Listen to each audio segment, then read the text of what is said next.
आज का जनाबे वाला लेक्चर ऑलरेडी लेट हो गया, लेकिन स्टार्ट करते हैं। आज हमने पढ़ना है थोरेक्स। ठीक है, थोरेक्स क्या है? जो आपका ये चेस्ट वाला एरिया होता है, हमने थोरेक्स पढ़ना है। थोरेक्स क्या चीज़ है? इसमें दो चीज़ें आती हैं।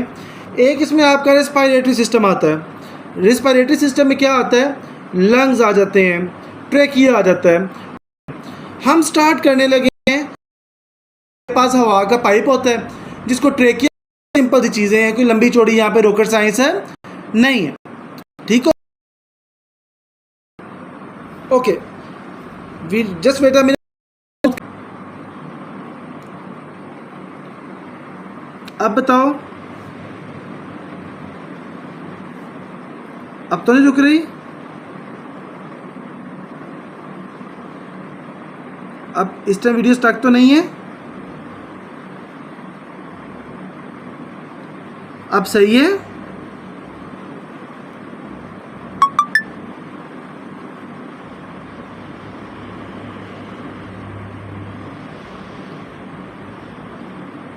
चलो अब ये स्टार्ट करते हैं ना। ठीक है, बीच में कोई रुकी भी ना तो अब आपके लोग क्लास के बाद डिस्कस कर लेंगे। ठीक हो गया जी? तो जिसकी वीडियो रुक रही है बाद में डिस्कस कर लेंगे अब ना। ठीक है,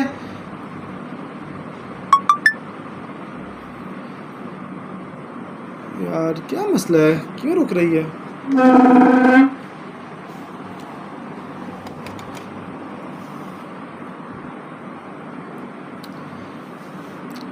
अब क्लियर है? अब क्लियर है?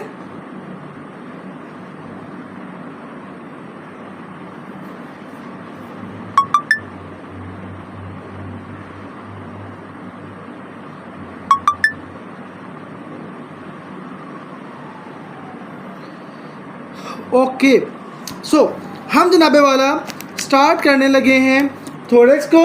थोरेक्स में हमने क्या पढ़ना है? एक हमने पढ़ना है इसका रेस्पिरेटरी पार्ट्स, देन सेकंड पे हम पढ़ेंगे इसके मस्कुलोस्केलेटल। रेस्पिरेटरी पार्ट्स में आ जाते हैं लंग्स आ जाएगा, ट्रेकिया आ जाएगा। मस्कुलोस्केलेटल में सारी चेस्ट कैविटी के जो बाहर मसल्स हैं वो, और जो बोन्स हैं वो आ जाएंगी, रिब्स आ जाएगी। ठीक है, तो हमारे रेस्पिरेटरी सिस्टम में हम आप कह लो कि रेस्पिरेटरी सिस्टम के हवाले से जिक्र करेंगे कि सबसे पहले जनाबे वाला हमारे पास आता है ट्रेकिया। ट्रेकिया यहाँ एक पाइप लगा हुआ है। ठीक है, इस ट्रेकिया ने नीचे जाना है, नीचे जाके इसने दो हिस्सों में डिवाइड हो जाना है। ठीक हो गया, और जब इसे डिवाइड होना है तो आगे लंग्स पड़े हुए हैं। राइट साइड पे राइट लंग पड़ा हुआ है, लेफ्ट साइड पे लेफ्ट लंग पड़ा हुआ है। यहाँ पे जनाबे वाला जो MCQs आते हैं, MCQs यहाँ पे तीन तरह के आते हैं। फर्स्ट ऑफ ऑल MCQs आता है, बताओ भाई ट्रेकिया स्टार्ट कहाँ से हुआ। दूसरा MCQs आता है ट्रेकिया ख़त्म कहाँ पे हुआ। तीसरा MCQs आता है ट्रेकिया के रिलेशंस के हवाले से। चौथा MCQs आता है ट्रेकिया के क्लिनिकल्स के हवाले से, कि ट्रेकिया को अगर कट करना है, ट्रेकिया की सर्जरी होती है जिसको ट्रैकियोस्टमी बोलते हैं, उसके बारे में। तो सबसे पहले जनाबे वाला हम ट्रेकिया के ओरिजिन के बारे में स्टार्ट करते हैं कि ओरिजिनेट कहाँ पे होता है, और साथ में हम पढ़ेंगे ट्रेकिया ख़त्म कहाँ पे होता है। ठीक हो गया? सबसे पहले ट्रेकिया क्या? अब हवा देखो ना, अल्लाह ने कोई चीज़ हवा में तो लगाई नहीं हुई। ठीक हो गया ना? ऐसा नहीं है कि अल्लाह ने पकड़ के यहाँ पे ट्रेकिया हैंग कर दिया, नहीं। पहला सवाल ये आता है कि ट्रेकिया कौन सी चीज़ कंटिन्यू ट्रेकिया में करती है। यहाँ ट्रेकिया किस चीज़ की कंटिन्यूएशन है? तो ट्रेकिया भाई बेसिकली ऊपर लेरेक्स होता है, लेरेक्स से आगे नीचे आगे ट्रेकिया देता है। ठीक है, ऊपर क्या पड़ा हुआ है? लेरेक्स। लेरेक्स ने क्या दे दिया? ट्रेकिया। पहला हमारा कंसेप्ट क्लियर हो गया कि लेरेक्स ने ट्रेकिया दे दिया। अब मुझे आप कह लो कि डॉक्टर अब्दुल पूछ लेते हैं भाई कि बताओ कि लेरेक्स ने ट्रेकिया दिया, अब मैं किस लेवल पे बताऊं कि कहाँ से लेरेक्स ख़त्म हुई, कहाँ पे ट्रेकिया स्टार्ट हुआ। पहला पॉइंट ये याद रखना, ये कहाँ पे कि जो लोअर बॉर्डर ऑफ क्रिकाइड कार्टिलेज है, कहाँ पे? लोअर बॉर्डर ऑफ क्रिकाइड कार्टिलेज से आप कह लो कि ये स्टार्ट होता है। लोअर बॉर्डर ऑफ क्रिकाइड, ट्रेकिया में भी C आ रहा है, क्रिकाइड में भी C आ रहा है। ठीक है, तो लोअर बॉर्डर ऑफ क्रिकाइड कार्टिलेज पे ट्रेकिया स्टार्ट होता है। क्रिकाइड में क्या आ रहा है? C आ रहा है। ठीक है, अगर वर्टिब्रा के लेवल की बात करो तो C6 के लेवल पे। दोबारा, ट्रेकिया स्टार्ट कहाँ से हुआ? ट्रेकिया। ट्रेकिया में क्या आ रहा है? सी फॉर क्रिकाइड कार्टिलेज। ठीक है, सी का मतलब ये भी हो सकता है कि C6 वर्टिब्रा। सो C6 वर्टिब्रा से क्रिकाइड के लोअर बॉर्डर पे ट्रेकिया स्टार्ट हुआ। अब ट्रेकिया ख़त्म कहाँ पे हुआ? ट्रेकिया जनाबे वाला ख़त्म हुआ at the level of T5। कहाँ पे? T5 के लेवल पे ट्रेकिया ख़त्म हो गया। अभी तक मैंने दो चीज़ें बताई कि ट्रेकिया जो है वो किस चीज़ की कंटिन्यूएशन है? लेरिक्स की। ट्रेकिया स्टार्ट कहाँ पे हुआ? क्रिकाइड के लोअर बॉर्डर पे। अगर वर्टिब्रा के रेफरेंस से बात करें कहाँ पे, तो C4C6, ठीक है, और ख़त्म कहाँ पे हुआ? T5 पे। याद रखने के लिए C6 से C6 से स्टार्ट हुआ है, T5 पे ख़त्म हुआ है, उल्ट नहीं करना। C6 से C का जो वर्टिब्रा है वो बड़ा है, T5 वाला वर्टिब्रा नीचे नंबर का है, तो C6 से स्टार्ट हो गए, T5 पे ट्रेकिया ख़त्म हो जाता है। ये पॉइंट समझ आ गया? ट्रेकिया कंटिन्यूएशन है लेरिक्स की। ट्रेकिया स्टार्ट होता है क्रिकाइड की लोअर बॉर्डर पे। ट्रेकिया C6 स्टार्ट होता है C6 वर्टिब्रा से, ख़त्म होता है T5, ठीक है ना। C से नीचे आपके लोग सर्वाइकल से नीचे थोरासिक वर्टिब्रा होते हैं, तो C6 से स्टार्ट हुआ, T5 पे ख़त्म हो गया। अब ट्रेकिया चीज़ क्या है? ट्रेकिया चीज़ क्या है? मसल है, लिगामेंट है, बोन है, क्या चीज़ है? ट्रेकिया बेसिकली एक 16 to 20 रिंग्स होते हैं, इस तरह सी शेप्ड 16 से 20 कार्टिलेज के रिंग होते हैं। एक रिंग ये लगा, दूसरा रिंग ये लगा, ऊपर नीचे 16 से 20 रिंग लगते हैं, ठीक है, ऊपर नीचे 16 से 20 रिंग लगते हैं, एक पाइप बन जाता है। अब अगला सवाल होता है कि ट्रेकिया का बाजू का साइज़ कम ज़्यादा भी होता है। अगर सारे ही सी शेप क्रिकाइड कार्टिलेज हैं तो क्रिकाइड तो अपना साइज़ कभी नहीं बदलती। कभी नहीं आपने देखा होगा कि जी कान की, नाक की क्रिकाइड अपना साइज़ बदल ले। तो अल्लाह ताला ने ऐसा क्या निज़ाम बनाया कि ट्रेकिया का जो साइज़ है वो बदल रहा है। होता ये है कि ट्रेकिया में, याद रखना, 16 से 20 रिंग, ये नहीं बोलना, 16 से 20 रिंग, ये MCQ जाता है। 16 से 20 सी शेप कार्टिलेजस रिंग हैं ट्रेकिया में। अब सी शेप, सी का मुंह एक साइड से ओपन होता है, जहाँ से मुंह ओपन है, जहाँ से ट्रेकिया का मुंह, तो उसका जो कार्टिलेज रिंग का मुंह ओपन है, वहाँ पे क्या चीज़ है? वहाँ पे ट्रेकियालिस मसल मौजूद है। क्या चीज़ है? ट्रेकियालिस मसल, TRACHALIS, ट्रेकियालिस मसल, ठीक है। अब ट्रेकियालिस मसल के ऊपर अल्लाह ताला ने नर्व सप्लाई दी होती है, और ट्रेकियालिस मसल की मूवमेंट की वजह से ट्रेकिया का साइज़ कम ज़्यादा होता है, ठीक है। ट्रेकिया में 16 से 20 सी शेप कार्टिलेज के रिंग होते हैं। पोस्टीरियर सरफेस जो होता है सी शेप रिंग का, वहाँ पे ट्रेकियालिस मसल मौजूद होता है, और ट्रेकियालिस मसल के ऊपर सिंपथेटिक और पैरासिम्पथेटिक नर्व सप्लाई होती है, और इस ट्रेकियालिस मसल की कंट्रैक्शन और रिलैक्सेशन की वजह से ट्रेकिया का जो साइज़ है, जो इसका बोर है, डायमीटर है, वो कम ज़्यादा होता है। ये पॉइंट क्लियर हो गया?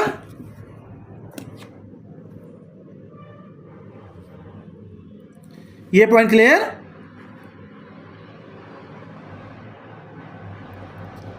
पॉइंट क्लियर है?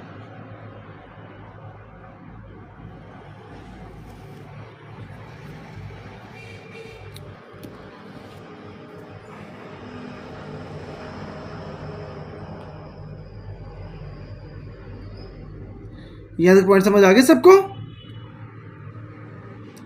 ये नीचे कमेंट वाला सेशन बाज़ का रुक जाता है, बाज़ का आ जाता है। ओके, सो हम आगे मूव करने लगे हैं, ठीक हो गया। अब अगली छोटे छोटे यहाँ पे 2-4 ना पॉइंट्स मैं आपको नोट करवाने लगा हूँ, वो 2-4 पॉइंट्स नोट कर लो, ठीक है। अच्छा, मैं रिपीट भी कर देता हूँ, ठीक है।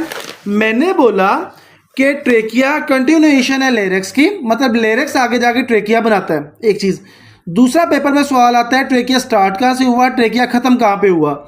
ट्रेकिया स्टार्ट हुआ यहाँ पे अल्लाह ताला ने एक कार्टिलेज रखी, जिसको क्रिकाइड कार्टिलेज बोलते हैं, CRICOID, क्रिकाइड कार्टिलेज। क्रिकाइड कार्टिलेज का 2 बॉर्डर होते हैं, एक अपर बॉर्डर, एक लोअर बॉर्डर।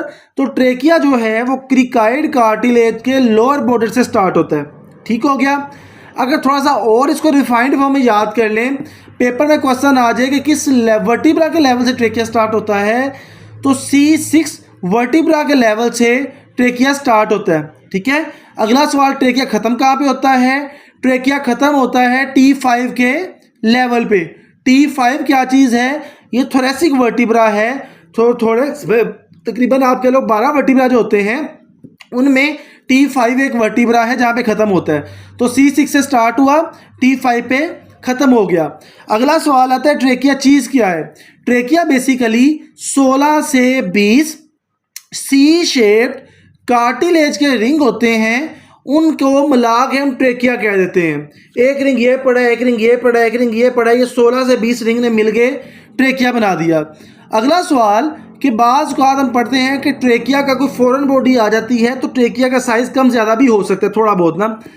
अब अगर सारे कार्टिलेज के रिंग हैं तो ट्रेकिया का साइज़ कम ज़्यादा कैसे हो रहा है, ठीक है। अगर सारे इस तरह सी शेप रिंग है तो ट्रेकिया का साइज़ कम ज़्यादा कैसे हो रहा है, इसलिए हो रहा है कि अल्लाह ताला ने ट्रेकिया की बैक साइड पे यहाँ पे ट्रेकियालिस मसल लगा दी है, और इस ट्रेकियालिस मसल पे अल्लाह ताला ने सिंपैथेटिक और पैरासिम्पैथेटिक नर्व सप्लाई दे दी है।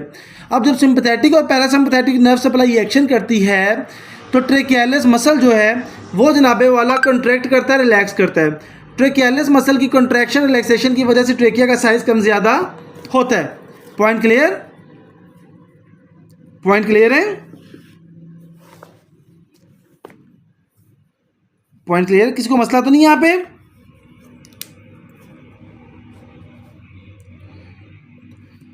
अच्छा, दूसरे नंबर पे याद रखिएगा कि ट्रेकिया का साइज़ क्या होता है। ट्रेकिया का साइज़ क्या होता है बच्चों में और बड़ों में, ठीक हो गया जनाबे वाला।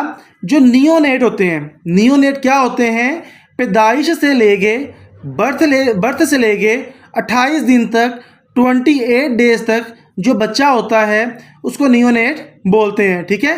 तो ट्रेकिया के साइज़ में कमेंट करते हुए कहते हैं कि नियोनेट में ट्रेकिया का साइज़ 4 सेंटीमीटर तक हो सकता है, और जो अडल्ट हैं, बड़े हैं, उनमें ट्रेकिया का साइज़ 10 सेंटीमीटर हो सकता है। Okay, clear? पॉइंट क्लियर है? अगली चीज़ याद रखना कि ट्रेकिया की एपिथेलियम के बारे में। ट्रेकिया की एपिथेलियम कौन सी होती है? तो अगर मैं दुनिया में बात करूं तो उनका और है, लेकिन पाकिस्तान में मैं हमेशा ट्रेकिया की एपिथेलियम याद करवाने के लिए आपको एक लफ्ज़ बोलता हूं कि ट्रेकिया क्या है, एक हवा की नाली है। हवा क्या होती है, आपके मुंह से बाहर आती है, और पाकिस्तानियों के मुंह से हवा के अलावा लंबे लंबे झूठ भी निकलते हैं। तो ट्रेकिया से क्या है, लंबे लंबे झूठ निकल रहे हैं। इसका क्या मतलब, ट्रेकिया की एपिथेलियम याद रखना कि क्या होते हैं, पाकिस्तानी क्या करते हैं, झूठ बोलते हैं, सूडो बातें करते हैं, ठीक है। फिर झूठी बातों के अंबार लगाते हैं, ढेर लगाते हैं, ठीक है ना। पहले सूडो बात करते हैं, फिर उसका ढेर लगाते हैं, तो सूडो स्ट्रेटिफाइड बात करते हैं, लंबी लंबी छोड़ते हैं। कलमनर, कॉलम लंबा होता है, ठीक हो गया। और कुछ आप कह लो कि एक्स्ट्रा ऑर्डिनरी होते हैं, वो कलमनर के ऊपर सीलियाँ भी लगा देते हैं, ठीक हो गया। तो सूडो स्ट्रेटिफाइड कलमनर सिलिएटेड लंबी, फुल लंबी एपिथेलियम ट्रेकिया की होती है। Point clear? Point clear? Pseudo stratified ciliated या columnar ciliated epithelium with goblet cell, with goblet cell. Point clear हो गया ये वाला? पॉइंट क्लियर है? अच्छा, अब एक चीज़ याद रखिएगा कि अक्सर आपने देखा होना है कि कोई फॉरेन बॉडी आपके सांस की नाली में जाती है, आपको सांस खराब हो जाता है, खांसी लगती है, जिसके साथ उथू लगना, सांस खराब हो जाता है। क्यों? वो इसलिए कि ट्रेकिया, जहाँ पे ट्रेकिया जा रहा है नीचे, ऊपर से ट्रेकिया आया, नीचे से ट्रेकिया 2 में डिवाइड हो गया, ब्रोंकाई में डिवाइड हो गया, ठीक है।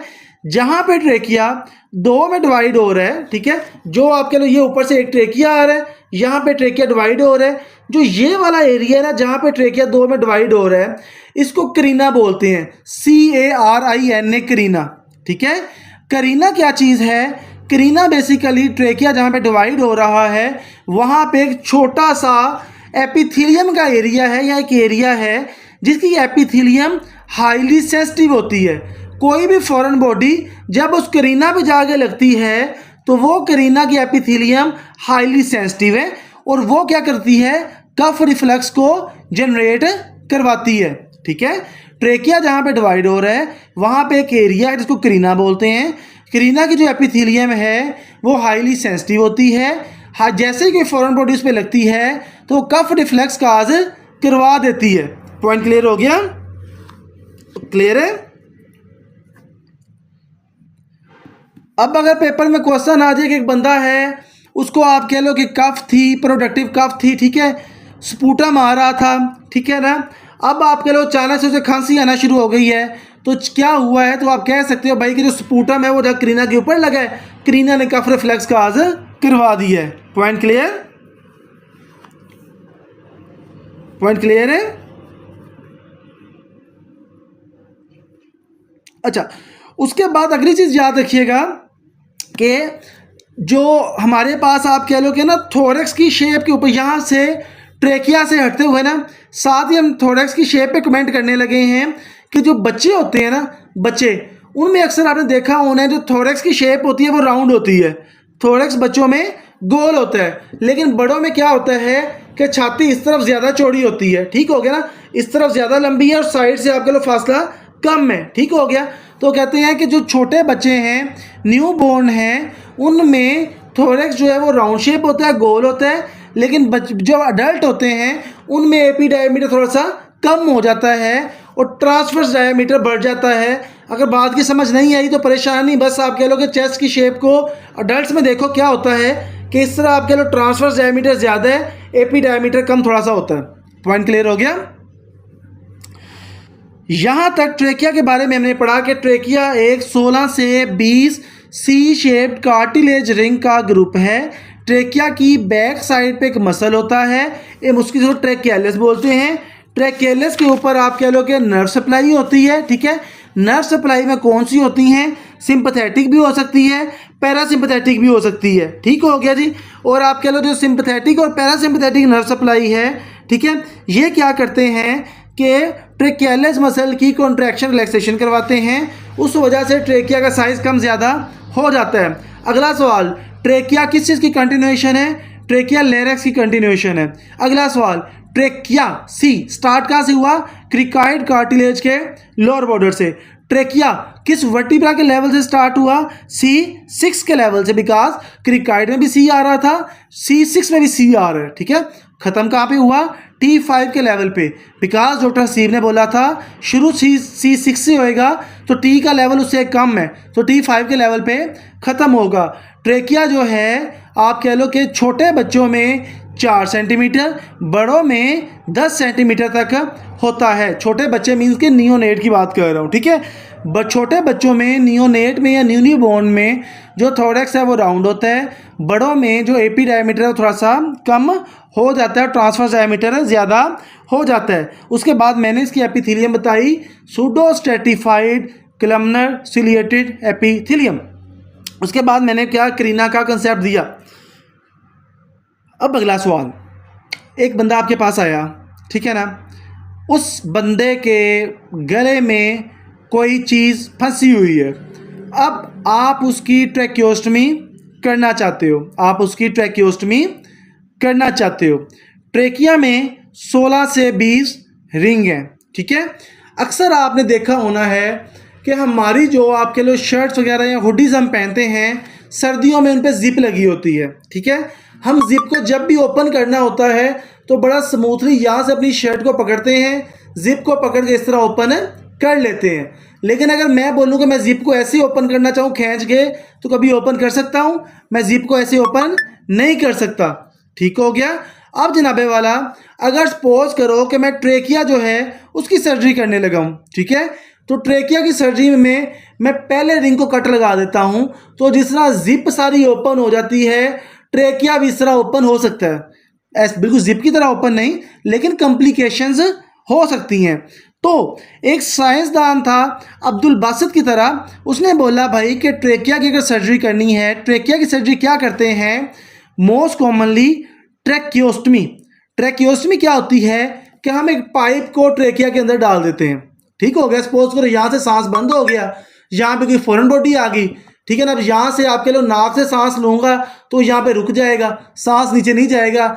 मैंने क्या किया, मैंने एक पाइप पकड़ा डब्बा आर्टिफिशियल प्लास्टिक का, यहाँ से मैंने ट्रेकिया को कट मारा, पाइप मैंने यहाँ से अंदर डाल दिया। अब मेरा नाक यूज़ ही नहीं हो रहा सांस के लिए, इसी पाइप के थ्रू सांस अंदर जा रहा है ट्रेकिया के, इसी पाइप से जो सांस है वो बाहर आ रहा है, ठीक हो गया जी। ट्रैकियोस्टमी बना लेना, स्टोमा बना लिया ट्रेकिया में, ट्रेकिया में आपने सुराख कर लिया, ठीक है। अब पहली बात तो ये है कि ट्रैकियोस्टमी में आपने कभी भी पहले रिंग को कट नहीं करना, ठीक है। दूसरे नंबर पे याद रखिएगा, अब देखो ज़रा, ट्रेकिया का सबसे ऊपर वाला रिंग, ठीक है, उसके बाद नीचे वाला रिंग, पहले रिंग और दूसरे रिंग के दरमियान कौन सी स्पेस है, फर्स्ट या सेकंड? फर्स्ट ट्रेकिया रिंग और सेकंड ट्रेकिया रिंग के दरमियान कौन सी स्पेस है, फर्स्ट स्पेस की सेकंड स्पेस?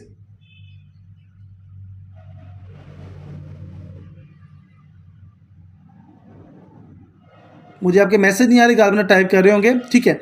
अब देखो ज़रा, फर्स्ट रिंग और सेकंड रिंग के दरमियान है फर्स्ट स्पेस, सेकंड रिंग और थर्ड रिंग के दरमियान मौजूद है सेकंड स्पेस, थर्ड रिंग और फोर्थ रिंग के दरमियान है फोर्थ स्पेस। कॉमन सेंस है ना, पहले रिंग और दूसरे रिंग के दरमियान पहली स्पेस, दूसरे रिंग और तीसरे रिंग के दरमियान सेकंड स्पेस। अब यहाँ से याद रखिएगा कि जो हमने ट्रेकियोस्टमी करनी है हमने कहाँ पे करनी है। अब इसका साइज़ फ़र्क है, बच्चों में और बड़ों में साइज़ इसका फ़र्क है, ठीक हो गया। आपने जो बच्चों में करनी है ट्रेकियोस्टमी वो second and third trachea ring के दरमियान करनी है, किस में? सेकंड और थर्ड ट्रेकिया रिंग के दरमियान। और जो बड़ों में करनी है वो between third and fourth trachea ring के दरमियान आपने ट्रेकियोस्टमी करनी है, ठीक है। बच्चों पहला रिंग तो काटना नहीं, पहला रिंग बच गया, बच्चों में फौरी तौर पे between second and third trachea ring और बड़ों में third and fourth trachea ring, ठीक है। अब आप कह लो कि अगर सेकंड और थर्ड ट्रेकिया रिंग के दरमियान स्पेस पूछी जाए तो कौन सी स्पेस होएगी? Second space. बड़ों में अगर बात करें थर्ड और फोर्थ ट्रेकिया रिंग के दरमियान कौन सी स्पेस मौजूद है? थर्ड स्पेस, ठीक हो गया।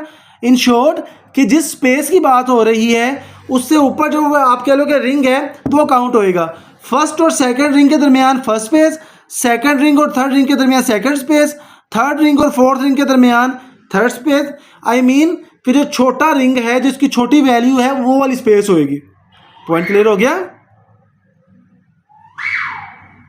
Point clear? अब ट्रेकियोस्टमी, ठीक है, ट्रेकियोस्टमी होगी तो कॉम्प्लिकेशन होगी, ठीक हो गया। अब ट्रेकियोस्टमी में दो चीज़ें डैमेज हो सकती हैं, या नर्व डैमेज होएगी या वेजल डैमेज होएगी। वेजल में या आर्टरी डैमेज होएगी या वेन डैमेज होएगी। अब सबसे पहले नर्व के बारे में याद रखिएगा कि ट्रेकियोस्टमी, ट्रैकिया में क्या है? ट्रैकियोस्टमी, ट्रैकियोस्टमी, आर आर आर आर, ठीक है, आर। ट्रैकियोस्टमी, ट्रैकियोस्टमी मीन्स के रिकरेंट लैरेंजियल नर्व, ठीक है, रिकरेंट लैरेंजियल नर्व। ये लफ्ज़ कहाँ से आया? ट्रैकियोस्टमी, ठीक हो गया। टी आर के लेवल से रिकरेंट लैरेंजियल नर्व को याद रखना है कि ट्रैकियोस्टमी में रिकरेंट लैरेंजियल नर्व जो है वो डैमेज होती है। Point clear? दूसरे नंबर पे याद रखिएगा कि घटिया बंदा हमेशा घटिया काम ही करता है, इन्फीरियर बंदा हमेशा इन्फीरियर काम ही करता है। अब ट्रैकियोस्टमी होने लगी थी तो इन्फीरियर थायराइड वेन को क्या ज़रूरत थी कि वो डैमेज हो जाए? बस घटिया थी, इन्फीरियर थी, घटियापन, उसने घटियापन दिखा दिया अपना। सो ट्रैकियोस्टमी में मोस्ट कॉमन वेन पूछें कौन सी डैमेज होती है तो घटिया वेन, इन्फीरियर थायराइड वेन, ठीक है। ट्रैकियोस्टमी में नर्व की बात हो तो रिकरेंजियल नर्व। अगर पूछेंगे मोस्ट कॉमन ट्रैकियोस्टमी में वेन कौन सी डैमेज होती है तो घटिया वेन, इन्फीरियर थायराइड वेन, ठीक है। और अगर जनाबे वाला पूछ लें कि ट्रैकियोस्टमी के दौरान, अब दो बात स्टेटमेंट ध्यान से पढ़नी है, अगर वो कहेंगे मोस्ट कॉमन वेन कौन सी डैमेज होती है तो इन्फीरियर थायराइड वेन। अगर वो पूछें कि ट्रैकियोस्टमी के दौरान एक आपके लो ब्लड वेजल डैमेज हो गई है जिसकी वजह से हैविली ब्लीड हो रहा है, तो हमेशा जो तगड़ा काम है, हैवी काम है, वो फ्रंट फुट पे खेलने वाली करते हैं, जो अंटीरियर होते हैं वही करते हैं। बैक जो आप कह लो जो बेंचर होते हैं वो कभी भी आप कह लो कि बड़ा काम नहीं करते। तो अगर हैवी ब्लीड हो रही है, बड़ा काम हो रहा है, तो इट मीन्स फ्रंट फुटर जो है वो आप कह लो काम करेगा लाइक अंटीरियर जोगुलर वेन, ठीक हो गया, अंटीरियर जोगुलर वेन, ठीक है। तो अगर ट्रैकियोस्टमी में नर्व पूछे रिकरेंजियल नर्व, अगर पूछे कि आप कह लो कि मोस्ट कॉमनली वेन कौन सी डैमेज होती है तो इन्फीरियर थायराइड वेन को क्या जरूरत थी, बस घटिया थी, इन्फीरियर थी, डैमेज हो जाती है। अगर हैवली आप कह लो कि बात करें, ठीक है, तो उसके बाद आप कह लो कि इधर आ जाती है अंटीरियर जोगुलर वेन के हवाले से आ जाती है। ठीक हो गया। अभी आप कह लो कि डॉक्टर साहब जो आर्टरी के हवाले से कंसेप्ट कर रहे हैं, मैं यहाँ पे जब आप कह लो थायराइड पढ़ाता हूँ वहाँ पे आप कह लो कि मैं इसका कंसेप्ट आपको जिक्र करता हूँ। जो पेपर में यहाँ पे आ रहा है मोस्टली वो बार बार जो रीक्रोलरेंजियल नर्व है और वेन है इसका आ रहा है। बाकी थायराइड का स्ट्रक्चर का बैक से ही पढ़ाता हूँ ना, तो वहाँ पर मैं बताता हूँ कि आपने आर्टरी किस तरह लगानी है, वो अगला क्वेश्चन आ जाएगा। ठीक है, तो यहाँ तक आपको चीज़ें याद होगी, यहाँ तक चीज़ें याद होगी सारी। अच्छा, अगली चीज़ याद रखिएगा कि आप कह लो कि ट्रैकियोस्टमी में आप कह लो कि अगर पूछें कि जो हीट लॉस है वो कैसे होती है, तो वो एवेपोरेशन के थ्रू। अगर आप कह लो कि हमें पता है कि जो बॉडी से हीट लॉस होने के मल्टीपल मैकेनिज्म है, तो पेपर में क्या पूछ लें कि हीट लॉस का मैकेनिज्म क्या चीज़ है। ठीक है, हीट लॉस का हीट लॉस का क्या मैकेनिज्म है, तो देखो हीट लॉस मुख्तलिफ तरीक़ों से हो सकती है। इवेपोरेशन हो सकती है, कन्वेक्शन होती है, रेडिएशन होती है, 100 तरह से होती है। लेकिन ट्रैकियोस्टमी में याद रखना कि इवेपोरेशन होती है। ठीक हो गया, क्लियर।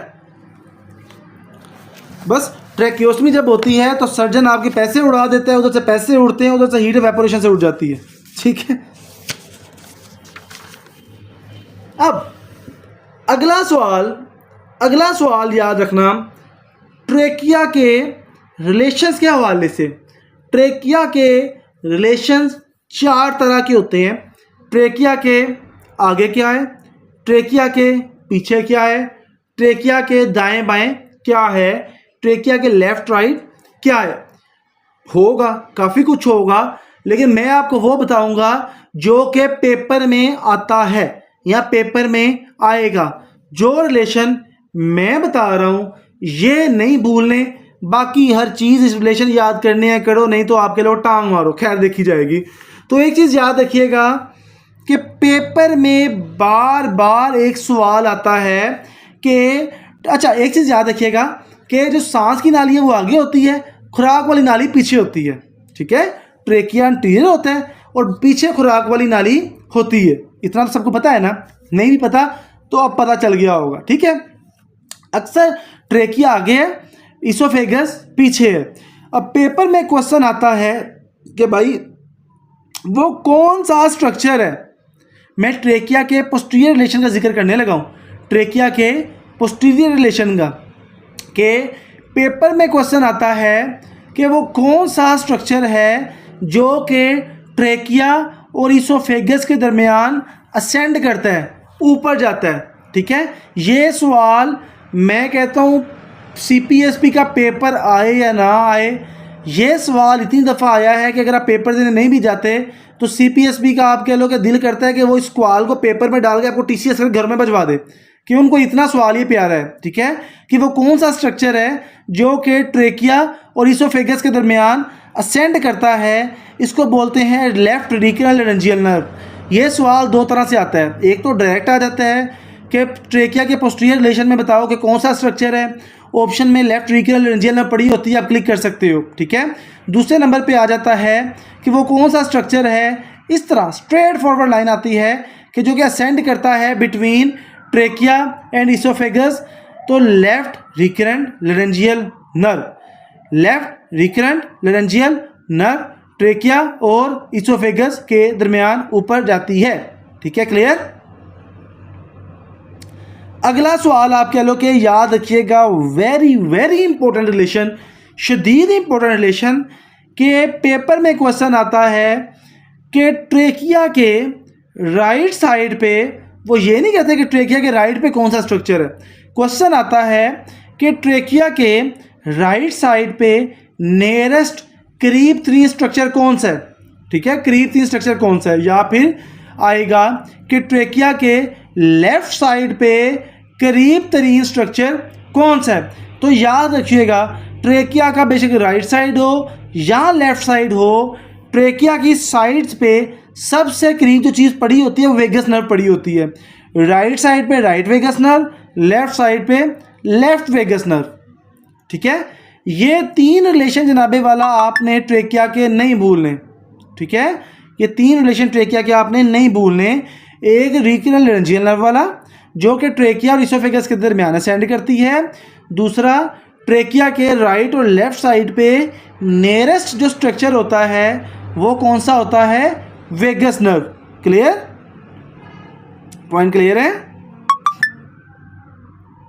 क्लियर? अच्छा, अब आप कह लो कि एक चीज़ याद रखिएगा, अच्छा, जो चीज़ें मैं बता रहा हूँ ना यार, ये वो चीज़ें हैं जो कि पेपर में आती हैं, ठीक है। और ये निशान क्लियर नहीं हुआ?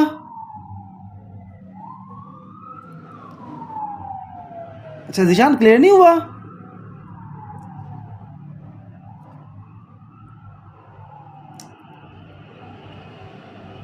हाँ, ठीक है, ठीक है। अच्छा, अब आप कह लो कि ट्रेकिया का जो 3 स्ट्रक्चर मैंने बताए हैं ना, ठीक है, काइंडली बस रिक्वेस्ट है ये आप कह लो याद कर लो, ठीक है। ये आप कह लो कि अच्छा नहीं, लेफ्ट राइट की बात कर रहा हूँ मैं, ठीक है। अब आप कह लो कि एक चीज़ याद रखिएगा कि ट्रेकिया के जो मैंने रिलेशन बताए हैं ना वो याद कर लो। उसके अलावा जो आपका ग्रुप है ना, मैं उसमें पिक्चर भेजूँगा, उसमें आप कह लो कि ट्रेकिया, बल्कि जो सईदा तैयबा बतूल है ना, सईदा तैयबा बतूल, आपने क्या करना है, लेक्चर एंड होने के बाद ट्रेकिया की पिक्चर लेनी है गूगल से, ग्रुप में भेजनी है, और सबको ऑडियो की फॉर्म में आपने ट्रेकिया के रिलेशंस पढ़ाने हैं, ठीक है। बाकी रिलेशन इंपॉर्टेंट नहीं है, जो मैंने 3 रिलेशन बताए हैं ये याद कर लो, पेपर आपका क्लियर हो जाएगा, बाकी ग्रुप में तैयबा क्लियर करवा देगी। ओके, उसके बाद याद रखिएगा कि अक्सर आप ना ट्रेकिया के बारे में सुनते हो, ठीक है। 2 बीमारियों के बारे में आप सुनोगे, हम आप कह लो कि आगे लंग्स में पढ़ेंगे भी, लेकिन नीमोथोरेक्स का नाम आपने सुना होगा, नीमोथोरेक्स का। एक आपने नाम सुना होगा टेंशन नीमोथोरेक्स, एक आपने सुना होगा स्पॉन्टेनियस नीमोथोरेक्स। अगर नहीं भी सुना कोई मसला नहीं है, हम लंग्स की पैथोलॉजी पढ़ते हुए ये चीज़ पढ़ लेंगे। अभी बस ध्यान रखो कि 2 तरह का नीमोथोरेक्स होता है जो डॉक्टर हसीब ने बताया है, एक टेंशन नीमोथोरेक्स, एक होता है स्पॉन्टेनियस नीमोथोरेक्स, ठीक है। अब पेपर में क्वेश्चन आपको ट्रेकिया के हवाले से क्या आएगा कि स्पॉन्टेनियस नीमोथोरेक्स में ट्रेकिया की डेविएशन किस साइड पे होती है, और दूसरा सवाल टेंशन नीमोथोरेक्स में ट्रेकिया की आप कह लो कि डेविएशन किस तरफ होती है, ठीक है। अब एक चीज़ याद रखिएगा कि स्पॉन्टेनियस नीमोथोरेक्स का लफ्ज़ लिया गया है साथ साथ से। स्पॉन्टेनियस का लफ्ज़ कहाँ से? साथ साथ से। टेंशन का मतलब कहाँ से लिया गया है? पड़ा हो जा, दूर हो जा नज़रों से, पड़ा चला जा, टेंशन दूर जा, चला जा। सो स्पॉन्टेनियस का मतलब लिया गया साथ साथ से, टेंशन का मतलब हुआ दूर दूर चला जा। टेंशन जिससे होती है, क्या करते हैं, जिससे टेंशन होती है कहते हैं निकल जा नज़रों के सामने से। तो इसी तरह ही स्पॉन्टेनियस नीमोथोरेक्स में जिस साइड का लंग डैमेज होगा, ठीक है, ट्रेकिया भी उसी साइड पे डेविएट होएगी। और टेंशन नीमोथोरेक्स में जिस साइड पे लंग आप कह लो कि जिस साइड की लंग की पैथोलॉजी होगी उस साइड के ट्रेकिया जो दुपल्ली साइड पे डेविएट हो जाएगा। सो स्पॉन्टेनियस नीमोथोरेक्स में जिस साइड का डैमेज है लंग का, ट्रेकिया उस तरफ डेविएट होएगा, और टेंशन नीमोथोरेक्स में ट्रेकिया जो है वो कंट्रालेटरल साइड पे डेविएट होएगा। हम 2 तरह के वर्ड पढ़ते हैं, एक पढ़ते हैं इप्सिलेटरल, एक पढ़ते हैं कंट्रालेटरल। इप्सिलेटरल का मतलब होता है मेरी राइट बाजू और राइट टांग एक दूसरे के मुकाबले में इप्सिलेटरल है, ठीक है, और मेरी राइट बाजू और लेफ्ट बाजू कंट्रालेटरल है, ऑपोजिट साइड है, ठीक है। तो स्पॉन्टेनियस नीमोथोरेक्स में ट्रेकिया इप्सिलेटरल साइड पे डेविएट होता है, और टेंशन नीमोथोरेक्स में ट्रेकिया जो है वो कंट्रालेटरल साइड पे डेविएट होता है। क्लियर? क्लियर है? क्लियर?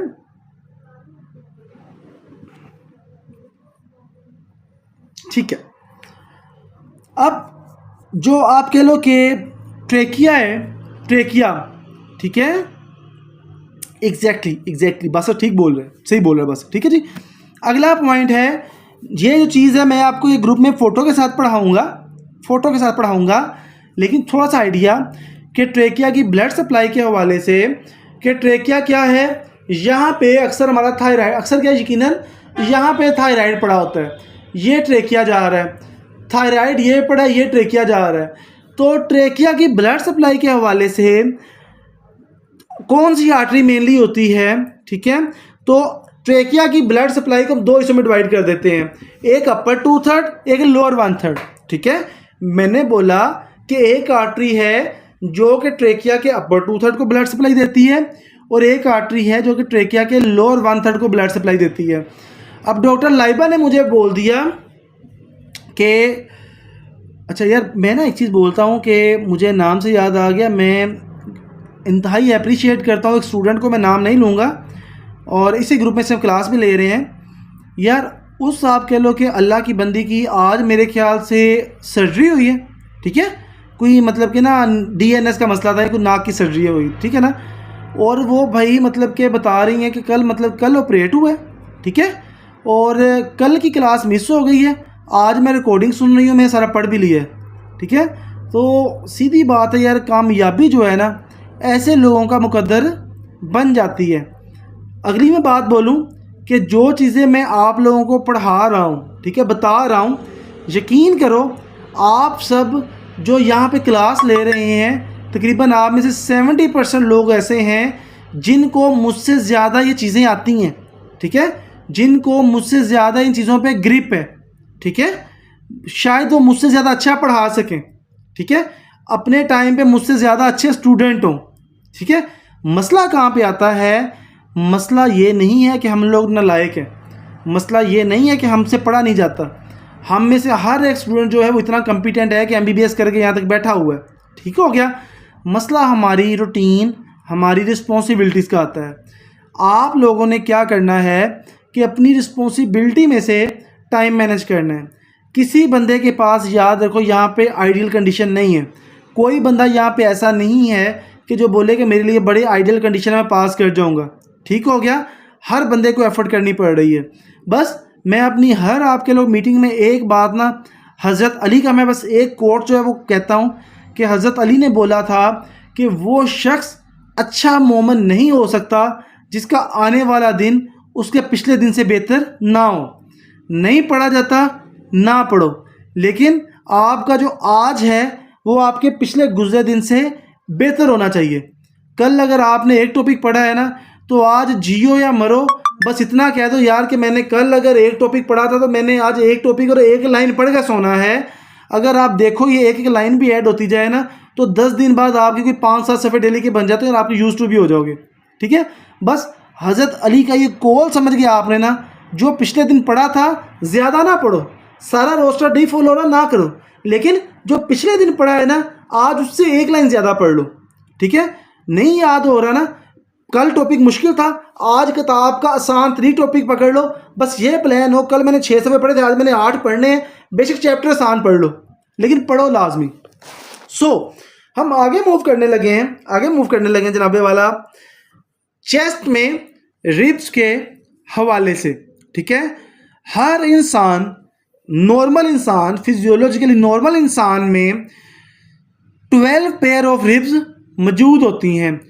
12 पेयर रिब्स के मौजूद होते हैं, 12 पेयर पसलियों के मौजूद होते हैं। इनमें कुछ, अच्छा सॉरी, मैं आप कह लो कि ब्लड सप्लाई के मिस कर गया। यहाँ पे ट्रेकिया, यहाँ पे थायराइड। ठीक है, यहाँ पे थायराइड, यहाँ पे ट्रेकिया को 2 हिस्सों में डिवाइड कर दिया। अपर 2/3, ऊपर हमेशा चौधरी होता है, चौधरी बड़ा होता है, तो अपर 2/3 ऊपर से आ गया। लोअर 1/3, नीचे वाला बंदा हमेशा छोटा ही होता है। ठीक है, तो अपर 2/3 की ब्लड सप्लाई मोस्ट कॉमनली कहाँ से आएगी? कॉमन सेंस क्या कहती है कि यहाँ थायराइड पड़ा है, यहाँ से ट्रेकिया जा रहा है, तो जो थायराइड की इन्फीरियर थायराइड आर्टरी है वो अपर 2/3 को सप्लाई करती है। उसने क्यों सप्लाई किया? अखलाकन उसने कहा भाई कि थायराइड से नीचे ट्रेकिया जा रहा था, मैं तो पहले इन्फीरियर थायराइड आर्टरी हूँ, मैं तो थायराइड के निचले हिस्से में पड़ी हुई हूँ, तो मैं क्यों ना ट्रेकिया के अपर 2/3 को सप्लाई कर दूँ। ठीक है, नीचे जाके ट्रेकिया जो डिवाइड हो गया ब्रोंकाई में, ठीक है, प्राइमरी ब्रोंकाई में, तो जब ब्रोंकाई में डिवाइड हुआ तो ब्रोंकाई के लफ्ज़ आर्टरी भी ब्रोंकियल आर्टरी आ गई। अपर 2/3 को इन्फीरियर थायराइड आर्टरी सप्लाई करती है और लोअर 1/3 को ब्रोंकियल आर्टरी सप्लाई करती है। क्लियर है? इसकी अगर वेनस सप्लाई की बात करो तो इन्फीरियर थायराइड आर्टरी है तो इन्फीरियर थायराइड वेन भी होगी। क्लियर? अब आगे आ जाओ रिब्स के ऊपर। थायराइड ट्रेकिया को 2 में डिवाइड किया, अपर 2/3 लोअर 1/3। अपर 2/3 को सप्लाई किया इन्फीरियर थायराइड आर्टरी ने। इन्फीरियर थायराइड आर्टरी ने क्यों सप्लाई किया? वो इसलिए सप्लाई किया कि इन्फीरियर थायराइड आर्टरी जो है वो थायराइड के लोअर बॉर्डर पे पड़ी हुई थी। अखलाकन उसको सोचा भाई कि अखलाकन बेहतर यही है कि आप कह लो कि हमने ट्रेकिया को अपर 2/3 को सप्लाई कर दें, ठीक है। और जो ट्रेकिया जाके नीचे 2 ब्रोंकाई में डिवाइड हो गया ना, प्राइमरी ब्रोंकाई में, तो ब्रोंकाई के लफ्ज़ से ब्रोंकियल आर्टरी आ गई, ठीक है। समझ आ गई?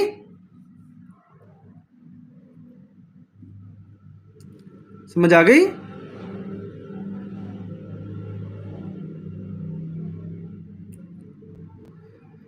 अच्छा, उसके बाद हर एक नॉर्मल जाए तो टीका मैंने कहाँ पे लगाना है?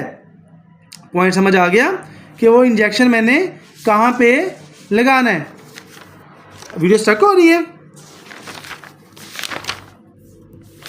आवाज़ आ रही है? आवाज़ आ रही है? आवाज़ आ रही है?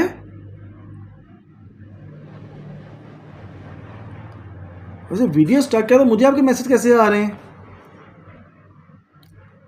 जब आवाज़ आ रही है?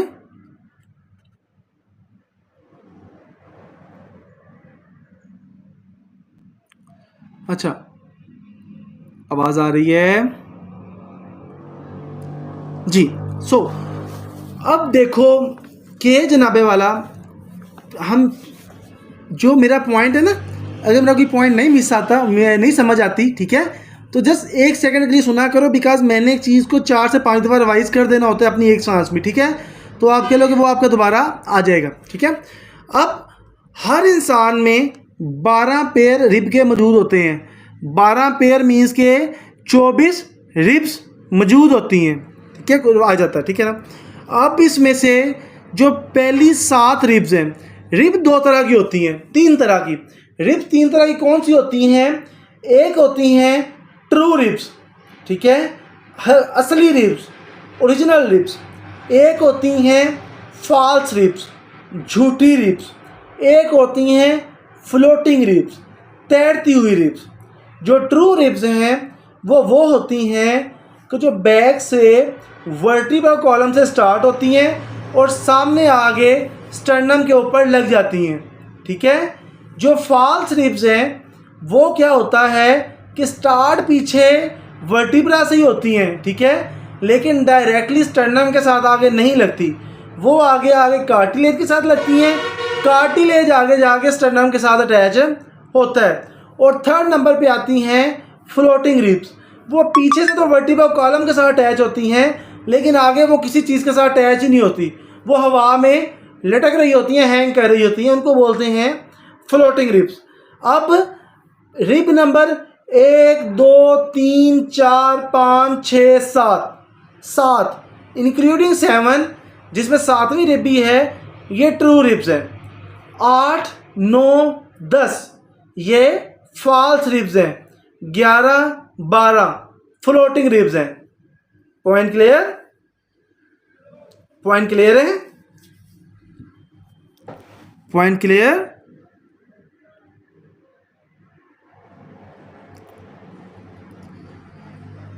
अब देखो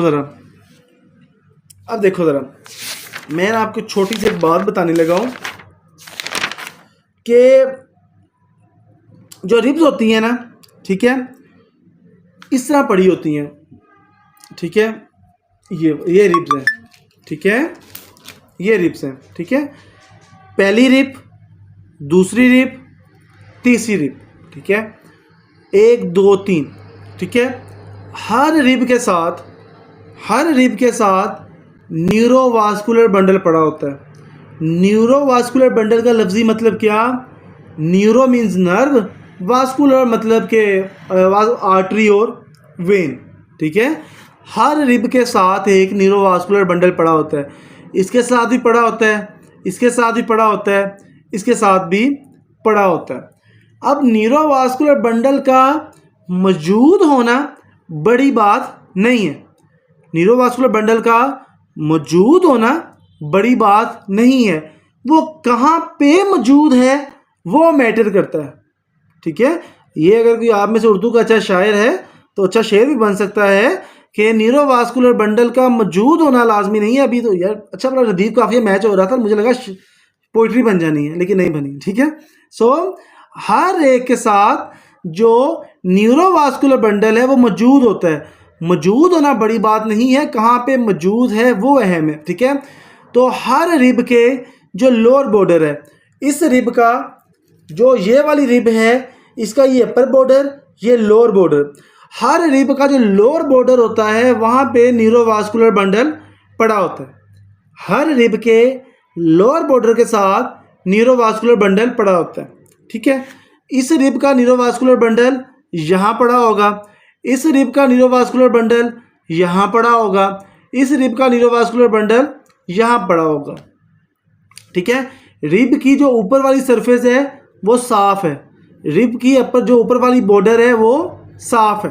ठीक है, यहाँ से मैं एक और चीज़ बताऊँ कि ये रिब है, ये रिब का अपर बॉर्डर है, ये रिब का लोअर बॉर्डर है, इस रिब का ये अपर बॉर्डर है, ये लोअर बॉर्डर है, इस रिब का ये अपर बॉर्डर है, ये लोअर बॉर्डर है। ठीक है, लेकिन इस रिब और इस रिब के दरमियान एक इंटरकोस्टल स्पेस है, इस रिब और इस रिब के दरमियान एक इंटरकोस्टल स्पेस है। ठीक है, पेपर में क्वेश्चन क्या आता है, पेपर में क्वेश्चन क्या आता है, तो छोटी चीज़ याद रखिएगा कि आपने क्या करना है, कोई भी इंजेक्शन लगाते हुए, सपोज करो आप बायोप्सी करने लगे हो या आप कह लो कि ना कोई इंजेक्शन लगाने, सपोज करो इंजेक्शन का लफ्ज़ इस्तेमाल कर लो। ठीक है जी, थ्रैकोसेंटिस करने लगे हो, इंजेक्शन लगाने लगे हो। ठीक है, तो आपका मेन टारगेट क्या होगा कि आपने न्यूरोवास्कुलर बंडल को डैमेज होने से बचाना है। ठीक है, न्यूरोवास्कुलर बंडल को डैमेज होने से कैसे आप बचा सकते हो, देखो अब न्यूरोवास्कुलर बंडल हर रिब के नीचे पड़ा हुआ है, इसका यहाँ पड़ा है, तो मेरा दिमाग क्या कहता है, ठीक है, प्लूरल कुछ करना है आपने। ठीक है, तो आप इंजेक्शन कहाँ लगाओगे, लोअर रिब के अपर बॉर्डर के ऊपर। इंजेक्शन कहाँ लगाओगे, लोअर रिब के अपर बॉर्डर के ऊपर। सिरिंज कहाँ पास करोगे, लोअर रिब के अपर बॉर्डर के ऊपर। ठीक है, अब यहाँ पे एक बड़ी आपके लोग टिपिकल चीज़ जो कि पेपर में आप लोग गलती करते हो, गलती का सुनो कि ध्यान से पढ़ना है, वो रिब के बारे में पूछ रहे हैं कि वो इंटरकोस्टल स्पेस के बारे में पूछ रहे हैं। बिकॉज जो ये जगह है जो कि आइडियल साइट है थ्रैकोसेंटिसिस की, टीका इंजेक्शन लगाने की, सिरिंज पास करने की, तो याद रखना कि लोअर रिब का अपर बॉर्डर आइडियल साइट है। ठीक है, लोअर रिब का अपर बॉर्डर। लेकिन अगर एमसीक्यूज में ऑप्शन आ जाए कि lower border of intercostal space, तो वो लगाओगे। जो ये वाली जगह है ये लोअर रिब का अपर बॉर्डर है लेकिन इंटरकोस्टल स्पेस का लोअर बॉर्डर है। ये पॉइंट क्लियर आ गया। पेपर में पर्स ध्यान से देखना है कि वो रिब की बात कर रहा है कि इंटरकोस्टल स्पेस की बात कर रहा है।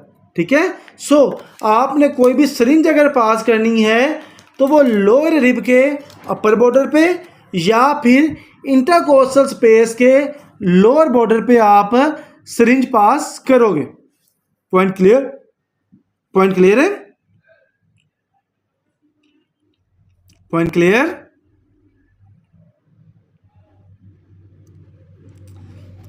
अब अगला सवाल याद रखिएगा कि अब आपने आप कह लो कि प्लूरल टैप सपोज करो करना है, थ्रैकोसेंटिसिस करनी है, ठीक हो गया ना, आपने निडल इंजेक्ट करनी है।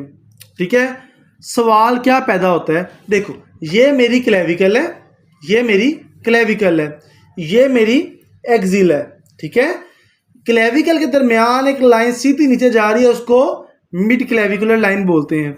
एक्सिला के दरमियान एक सीधी लाइन नीचे जा रही है, उसको मिड एक्सिलरी लाइन बोलते हैं। बैक साइड पे स्कैपुला मौजूद है, ठीक है ना, उसको इंटरस्कैपुलर एरिया बोलते हैं। ये क्लेविकल है, मिड क्लेविकुलर लाइन, एक्सिला से नीचे जो जा रही है मिड एक्सिलरी लाइन, जो स्कैपुला पीछे पड़े हुए हैं, स्कैपुला के रेफरेंस से दो स्कैपुला के दरमियान इंटरस्कैपुलर एरिया। अब सवाल ये आता है कि प्लूरल टैप आप कहाँ कर सकते हो। यहाँ पे मुख्तलिफ आप कह लो कि रोले होते हैं। कई लोग कहते हैं भाई कि आप मिड क्लेविकुलर लाइन से करोगे, कई लोग बोलते हैं कि मिड एक्सिलरी लाइन से करो। कई साइंसदान यहाँ पे डॉक्टर नूर जैसे हैं वो कहते हैं भाई कि मिड स्कैपुलर या इंटर स्कैपुलर एरिया में से करो। ठीक है, अब आप इन तीनों जगह पे आप कह लो कि प्लूरल टैप कर सकते हो। आप मिड क्लेविकुलर लाइन पे भी कर सकते हो, मिड एक्सिलरी लाइन पे भी कर सकते हो और इंटर स्कैपुलर एरिया में भी कर सकते हो। ठीक है, फ़र्क आता है, फ़र्क आता है इनकी जगह पे। अगर आपने मिड क्लेविकुलर लाइन से करना है तो बिटवीन 6 एंड 8 रिब्स। ठीक है, मिड क्लेविकुलर लाइन से अगर करना है तो 6ठी और 8वीं रिब के दरमियान करो।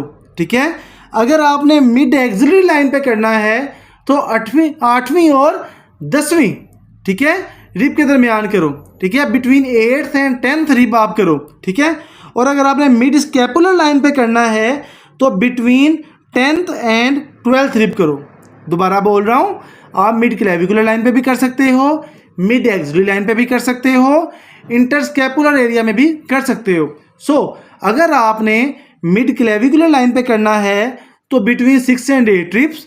अगर आपने मिड एक्सिलरी लाइन पे करना है तो बिटवीन 8 एंड 10th रिब्स। और अगर आपने स्कैपुलर करना है तो 10th एंड 12th रिब। जैसे आप आगे से पीछे जा रहे हो, आप नीचे जाते जा रहे हो। यहाँ पे आप 6ठी और 8वीं पे थे, 6 एंड 8। यहाँ पे आप 8 और 10, बैक पे आप 10 और 12। ठीक है, क्लियर। तो बात ये साबित हुई कि जो ट्रैकोसिंथेसिस वगैरह है, जो प्लूरल टैप है, आप वो किसी जगह पे भी कर सकते हो। पेपर में आपने वहाँ पे ये नहीं करना कि आप ढूंढते रहो मिड क्लेविकुलर मिड एक्सिलरी। आपने मिड क्लेविकुलर मिड एक्सिलरी और इंटर स्कैपुलर के साथ उसकी रिब का लेवल भी देखना है कि वो रिब कौन सी है। ठीक है, वो रिब मैटर करेगी, उनका साइड प्लस लोकेशन कि मिड क्लेविकुलर मिड एक्सिलर, उसके साथ साथ आपने रिब का लेवल भी देखना है कि रिब कौन कौन सी है। पॉइंट क्लियर है? Point clear? Point clear? अब अगली चीज सुनो जरा, बड़ी मजेदार बात है। एक बंदा है, ठीक है, एक बंदा है, ठीक है। तो अगली बात करने से पहले मैं यहाँ पे पूछूं यार, क्या नाम है, चलो पहले अगला पॉइंट करते हैं, उसके बाद चलो डिस्कस करते हैं चीज़। एक पेशेंट आपके पास आता है, यहाँ पे क्वेश्चन दो तरह से आते हैं, ठीक है। चेस्ट वॉल के में क्या क्या मौजूद होता है और किस सीक्वेंस से मौजूद होता है। चेस्ट वॉल में कौन कौन सी लेयर्स मौजूद होती हैं और किस सीक्वेंस से मौजूद होती हैं। इसी सीक्वेंस के साथ आपको चेस्ट वॉल की थोरेक्स वॉल के अरेंजमेंट आने चाहिए। पेपर में क्वेश्चन आता है, एक बंदा है, उसको बुलेट लगी है, बुलेट लगने के बाद बुलेट उसके लंग में चली गई है, तो बताओ कि बुलेट लगने के बाद जब आप कह लो कि उसका inner most intercostal muscle damage हुआ तो उसके बाद कौन सी लेयर डैमेज होएगी, तो बताओ। ठीक है, इस तरह का क्वेश्चन आता है।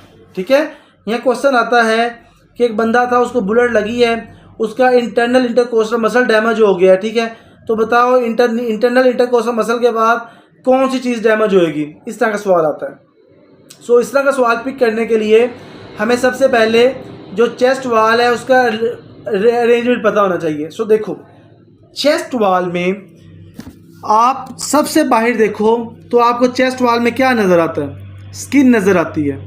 ठीक है, स्किन नज़र आती है। स्किन को हटाओ, सुपरफिशियल फेशिया नज़र आएगा। सुपरफिशियल फेशिया को हटा, आपको इंटरकोस्टल मसल नज़र आएंगे। क्या नज़र आएंगे? Intercostal muscle. Common sense intercostal muscle दो तरह के होते हैं, एक एक्सटर्नल इंटरकोस्टल, एक इंटरनल इंटरकोस्टल। तो कॉमन सेंस क्या कहती है कि सुपरफिशियल फेशिया के बाद कौन सा होएगा, एक्सटर्नल इंटरकोस्टल या इंटरनल इंटरकोस्टल? आवाज़ आ रही है? आवाज़ आ रही है?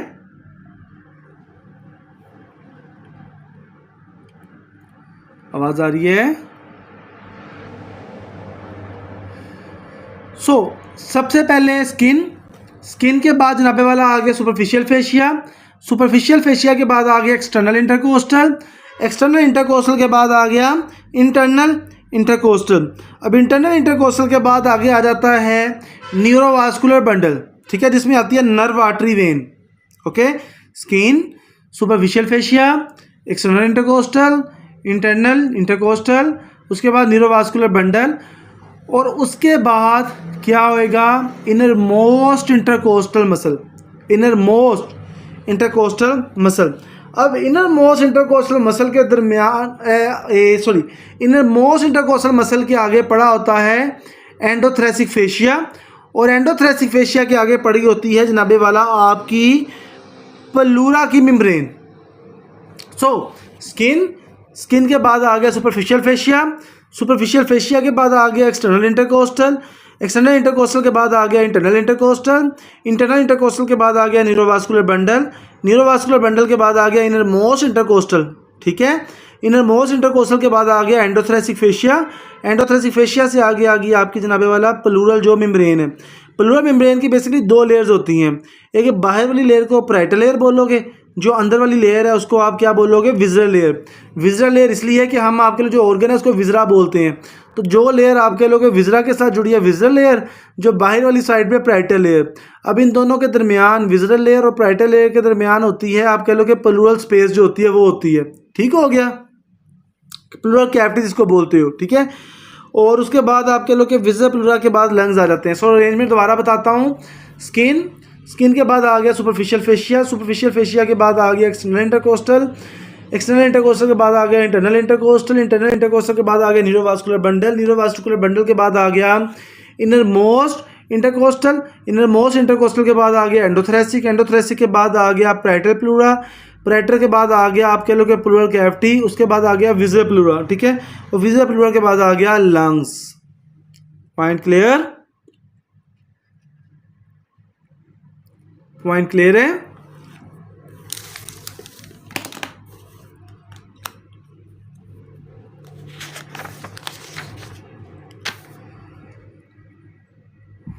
क्लियर है ना, आगे चलें हम। अब एक चीज़ याद रखिएगा कि लंग्स के बाहर, फेफड़ों के बाहर अल्लाह ताला ने एक प्लास्टिक बैग बनाया होता है जिसको प्लूरा बोलते हैं। क्या बोलते हैं? प्लूरा, ठीक है। ये लंग की प्रोटेक्शन के हवाले से है, ठीक हो गया, ये लंग की प्रोटेक्शन के हवाले से है, ठीक है। अब लंग जो होता है, लंग्स की कुछ सरफेसेस होती हैं। देखो, अब मेरा यहाँ इस साइड पे राइट लंग पड़ा हुआ है, इस साइड पे लेफ्ट लंग पड़ा हुआ है, ठीक है। अब लंग की दो वॉल्स तो वो हैं जो मेरी चेस्ट वाल के साथ जुड़ी हुई है। लंग की ये वाली दीवार, ये वाली और बैक वाली, ये मेरी चेस्ट वाल के साथ जुड़े हुए हैं, ठीक है। उसके बाद लंग्स की एक सरफेस वो है जो नीचे डायाफ्राम की तरफ है, ठीक है। और तीसरे नंबर पे लंग की एक सरफेस है जो कि ऊपर है, जिसको हम मिड स्टाइनल सरफेस बोलते हैं, जो कि मिड स्टाइनम की तरफ है। मिड स्टाइनम क्या चीज़ है? दोनों लंग्स के दरमियान एक आपके लोग स्पेस है, इमेजिनरी बोल लो, उसको आपके मिड स्टाइनल बोलते हैं। तो मिड स्टाइनल सरफेस होती है, ठीक है। तो लंग की तीन सरफेसेस कौन कौन सी होती हैं? कोस्टल सरफेस जो चेस्ट के साथ है, डायाफ्रामेटिक सरफेस जो डायाफ्राम के साथ है, और उसके साथ मिड स्टाइनल सरफेस जो कि मिड स्टाइनम के साथ है। पॉइंट क्लियर हो गया? Point clear? अब मैंने आपको क्यों बताया कि जनाबे वाला जो इतनी तरह की सरफेसेस होती हैं, वो इसलिए कि ये लंग की जो सरफेस है, जहाँ जहाँ लंग की सरफेस है वहाँ वहाँ प्लूरा की भी वही आपके लोग के लेयर मौजूद होती है, ठीक है। लंग की कोस्टल सरफेस पे कोस्टल प्लूरा, लंग की डायाफ्रागमेटिक सरफेस पे डायाफ्रागमेटिक प्लूरा, ड्रग की मिड स्टाइनम पे मिड स्टाइनल प्लूरा। ये पॉइंट क्लियर हो गया? प्लूरा की समझ आ गई? Costal pleura, diaphragmatic pleura, mediastinal pleura, ठीक है। अब याद रखिएगा कि डायरेक्ट पेपर में आपसे कोई बंदा ये नहीं पूछने वाला, ठीक है। कोई बंदा आपसे ये नहीं पूछने वाला, ठीक है। जो चीज़ पूछने लगे हैं मैं वो अब बताता हूँ कि प्लूरा की नर्व सप्लाई के हवाले से क्वेश्चन आता है। प्लूरा की नर्व सप्लाई के हवाले से क्वेश्चन आता है। तो याद रखिएगा प्लूरा के हवाले से कि जितनी भी बाहर वाली सरफेसेस हैं वहाँ पे प्लूरा को इंटरकोस्टल नर्व सप्लाई करती है, और जितनी प्लूरा की अंदर वाली सरफेसेस हैं वहाँ पे फ्रेनिक नर्व सप्लाई करती है, ठीक है। अब बाहर और अंदर वाली सरफेसेस का क्या मतलब कि जो कोस्टल प्लूरा है वो बाहर वाली साइड पे है, तो वहाँ पे नर्व कौन सी होएगी, इंटरकोस्टल नर्व, ठीक है।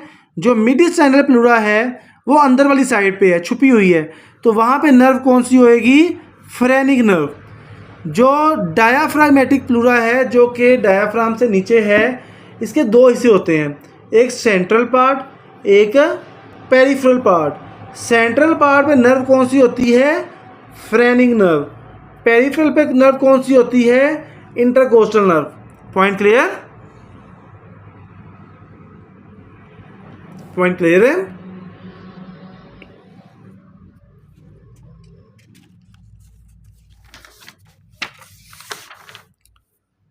Point clear?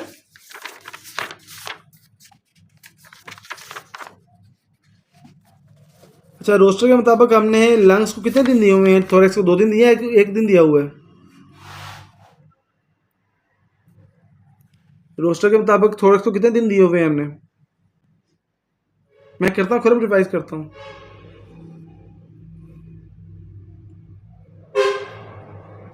दो, ठीक है।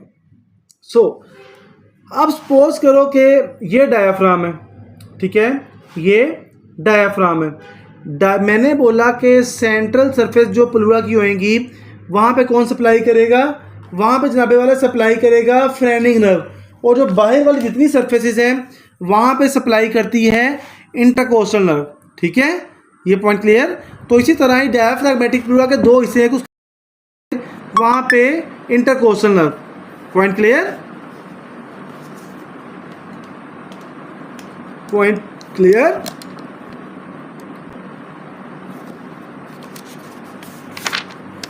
समझ आई कि नहीं आई?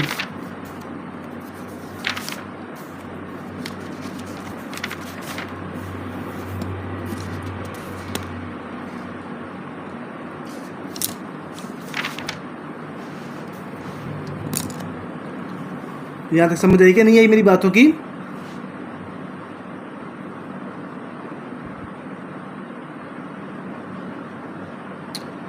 ओके, मेरी बातों की समझ आई कि नहीं आई यहाँ पे?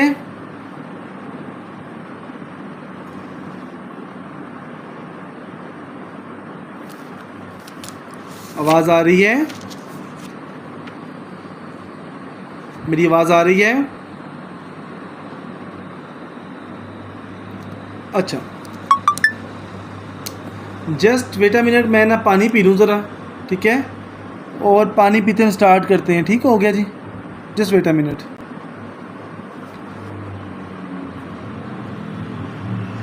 यार इसका एक मसला यहाँ से वीडियो आपके लिए उसकी ऑफ तो नहीं होती ना, है ना?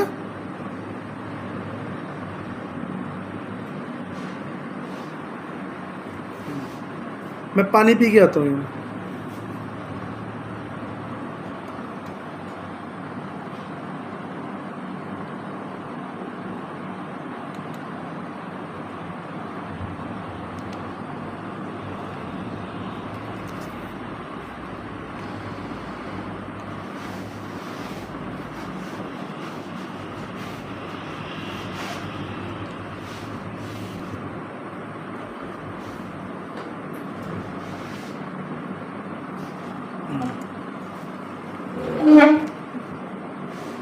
पता नहीं कैसी होती स्क्रीन ब्लॉक यार, मेरा मीडिया वाला खुद सो रहा है बेचारा।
सो आवाज़ आ रही है?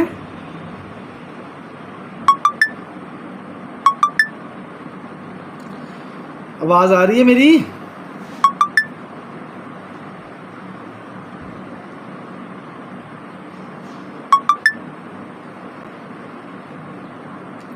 आवाज़ आ रही है भाई कि नहीं आ रही?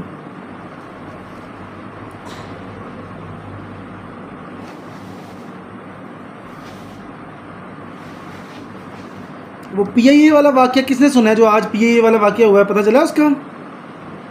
PIA वाला सुनाओ फिर, है कि नहीं? पाकिस्तानी कौम जिंदाबाद। जो मैंने सुना है, कहते दुनिया में पहली दफ़ा इस तरह का आपके लोग वाक़या हुआ जो पाकिस्तान इंटरनेशनल एयरलाइन ने किया। चलो अब जनाबे वाला आ जाओ मज़ेदार बातों की तरफ। ठीक है, मज़ेदार बातें शुरू होने लगी हैं। ठीक है, अब देखो, हर इंसान में, जो नॉर्मल इंसान है उसमें पेयर ऑफ लंग्स होता है। ठीक है, राइट लंग, लेफ़्ट लंग, कोई बड़ी बात नहीं है। पेपर में क्या आएगा ये तो कम से कम नहीं आने वाला, बताओ भाई राइट लंग है कि नहीं है। पेपर में क्वेश्चन आता है लंग्स के रिलेशंस के हवाले से। ठीक है, कैसे आता है? एक चीज़ याद रखना कि राइट लंग जो है वो बड़ा होता है कंपैरेटिवली लेफ़्ट लंग से। ओके, राइट लंग बड़ा होता है कंपैरेटिवली लेफ़्ट लंग से। अब इसमें क्या लॉजिक है? वो ये लॉजिक है कि राइट लंग में होते हैं 3 लोब और लेफ़्ट लंग में होते हैं 2 लोब। राइट लंग में होते हैं 3 लोब, लेफ़्ट लंग में होते हैं 2 लोब। सो साबित हुआ कि राइट लंग जो है वो बड़ा है लेफ़्ट लंग से। अगली चीज़ सुनो ज़रा कि क्यों बड़ा है। ठीक है, अब इसलिए कि अगर लंग्स है ना, राइट लंग है या लेफ़्ट लंग है, ठीक है, राइट लंग या लेफ़्ट लंग में दोनों में एक चीज़ कॉमन है। वो क्या चीज़ कॉमन है? Oblique Fisher. ठीक है, ओब्लीक फिशर। ओब्लीक फिशर क्या बोलेंगे कि एक आप कह लो कि ना डिवीजन बोल लो कि दोनों राइट लंग में भी ओब्लीक फिशर होता है, लेफ़्ट लंग में भी ओब्लीक फिशर होता है। जो ओब्लीक फिशर है उसका काम ये होता है कि लंग्स को 2 हिस्सों में डिवाइड कर देना। ठीक हो गया? ओब्लीक फिशर का क्या काम होता है कि लंग को 2 हिस्सों में डिवाइड कर देना। किन किन 2 हिस्सों में? अपर लोब और लोअर लोब में। ठीक है, ओब्लीक फिशर का काम था। अब राइट लंग में अल्लाह ताला ने एक अज़ाफ़ी फिशर बनाया होता है, उस फिशर को बोलते हैं हॉरिजॉन्टल फिशर। हॉरिजॉन्टल फिशर कहाँ पे होता है? ओब्लीक फिशर ने राइट लंग को अपर और लोअर पोल में डिवाइड किया। हॉरिजॉन्टल फिशर ने अपर लोब को फर्दर 2 में डिवाइड कर दिया, सुपीरियर और मिडल में। ठीक है, सो याद रखिएगा कि ओब्लीक फिशर राइट लंग और लेफ़्ट लंग दोनों में होता है, लेकिन जो हॉरिजॉन्टल फिशर है वो सिर्फ राइट लंग में मौजूद होता है। ठीक है, दूसरा जहाँ भी आपने कंफ्यूज होना है, आपको ओब्लीक फिशर तो पता चल जाना है, लेकिन हॉरिजॉन्टल फिशर जो है वो याद रखना राइट लंग के अपर लोब में डिवीजन काज करवाता है। क्लियर? ये पॉइंट समझ आ गया? सो 2 लंग होते हैं राइट लेफ़्ट। राइट में होते हैं 3 लोब, लेफ़्ट में होते हैं 2 लोब। राइट बड़ा होता है बिकॉज 3 लोब्स की वजह से, लेफ़्ट लंग छोटा होता है 2 लोब की वजह से। ओब्लीक फिशर दोनों लंग्स में होता है, horizontal fissure just right lung में होता है। कहाँ होता है? सुपीरियर लोब में आता है। सुपीरियर लोब में क्या करता है? राइट लंग को फर्दर 2 हिस्सों में आगे डिवाइड कर देता है। क्लियर? क्लियर? क्लियर? अब देखो लंग के हवाले से, लंग्स, ठीक है, कभी ऐसा नहीं होता कि ये लंग पड़ा हुआ है तो यहाँ से आप कह लो कि ब्रोंका सेंटर हो गया, यहाँ से भी एंटर हो गया। नहीं, ऐसा नहीं है। दोनों लंग्स के अंदर वाली साइड पे, मीडियल साइड पे आप बोल लो, वहाँ पे लंग की रूट होती है। लंग्स की रूट का क्या मतलब कि वो जगह, वो एरिया जहाँ से नर्व, आर्टरी, वेन लंग्स में एंटर होती है या लंग से बाहर निकलती है, इसको लंग की रूट बोलते हैं। राइट लंग की राइट रूट, लेफ़्ट लंग की लेफ़्ट रूट। अब मैं आपको राइट रूट, लेफ़्ट रूट क्यों बता रहा हूँ? वो इसलिए बता रहा हूँ कि पेपर में क्वेश्चन आता है। क्या क्वेश्चन आता है? रूट के रिलेशन के हवाले से, ठीक है। एक चीज़ याद रखिएगा कि पेपर में क्वेश्चन आता है, लंबी सी स्टेटमेंट होती है 4-5 लाइनों की, और एंड पे लिखा होता है वो कौन सा स्ट्रक्चर है जो कि दोनों लंग्स की, बाईलेटरल लंग्स की रूट के आगे पड़ा हुआ है। ठीक हो गया? तो याद रखिएगा कि दोनों लंग्स की रूट के आगे जो चीज़, फ्रेनी का लफ्ज़ क्या है? पी क्या होता है? पहले, ठीक है, पहले, पहले मीन्स के आगे। सो फ्रेनिक नर्व जो है वो अंटीरियर होती है रूट ऑफ लंग के, ठीक है। और जो वेगस नर्व है, वेगस नर्व का प्रोग्राम तो बढ़ गया, जो बढ़ गया आप कह लो कि क्या हुआ कि वो पीछे बढ़ गया, ठीक है जी। कहाँ पे? जो लंग की रूट है उसकी बैक साइड पे। तो वेगस नर्व जो है वो आप कह लो कि लंग, दोनों लंग्स की रूट के पोस्टीरियर मौजूद होती हैं, ठीक है। दो चीज़ें याद होगी, दोनों लंग्स के रूट से आगे क्या पड़ी हुई है? आगे पड़ी है पहले, पहले क्या पड़ी हुई है? P for phrenic nerve. दोनों लंग्स की रूट के पीछे क्या पड़ा हुआ है? वापसी पे क्या पड़ा हुआ है पीछे? Vagus nerve. क्लियर? क्लियर है? क्लियर? इसके साथ ही याद रखिएगा, याद रखिएगा कि हर इंसान में दो लंग होते हैं, राइट लंग, लेफ्ट लंग, ठीक है। जो हार्ट है वो किस साइड पे होता है? लेफ्ट साइड पे मोस्टली, ठीक हो गया। हार्ट में से एक कॉमन सेंस, अगर हार्ट लेफ्ट साइड पे है तो आर्च ऑफ एओर्टा भी लेफ्ट साइड पे होना चाहिए। अब पेपर में क्वेश्चन आता है कि वो कौन सा स्ट्रक्चर है जो कि लेफ्ट लंग के ऊपर से गुजरता है, या arteries over the left lung.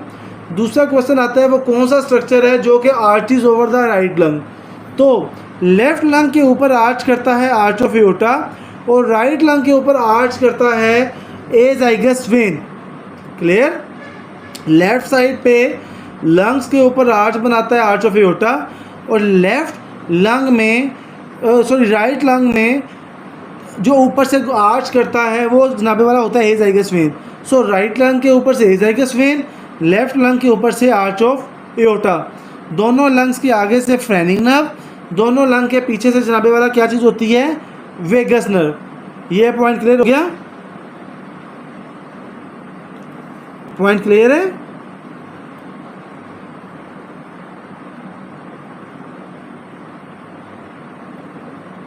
Point clear? आवाज़ आ रही है?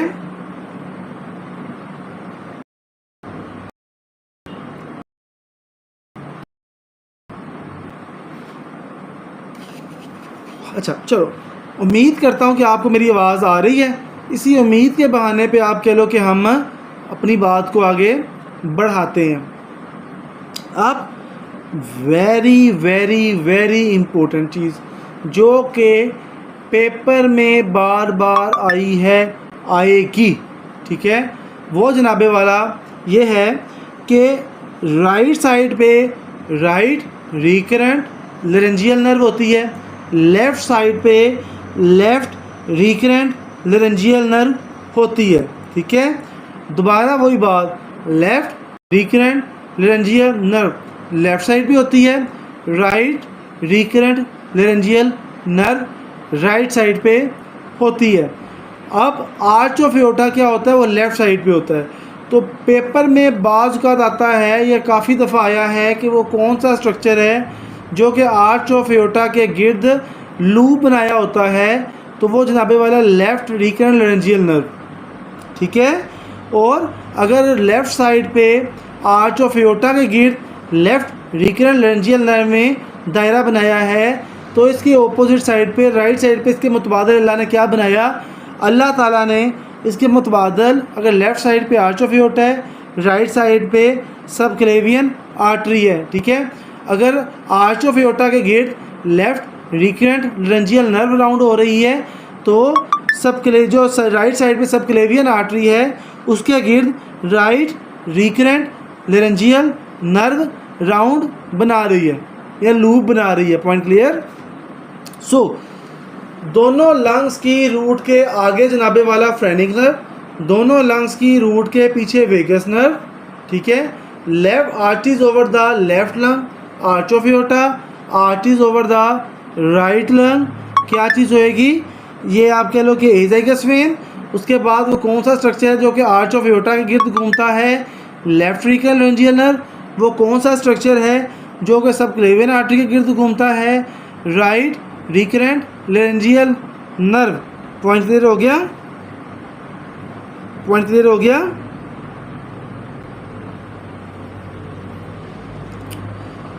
एक बड़ा इंपॉर्टेंट एमसीक्यूज है कि आपको पता है कि जो ब्रोंकस है वो दो तरह के होते हैं, ठीक है ना, राइट ब्रोंकस, लेफ्ट ब्रोंकस, ठीक है। तो कहते हैं भाई कि वो कौन सा स्ट्रक्चर है जो कि लेफ्ट ब्रोंकस के गिर्द चक्कर खाता है या घूमता है, तो याद रखिएगा कि उसको एओर्टिक आर्च, ठीक है ना। जो एओर्टिक आर्च है वो लेफ्ट जो ब्रोंकस है उसके गिर्द चक्कर खाती है। Clear, clear.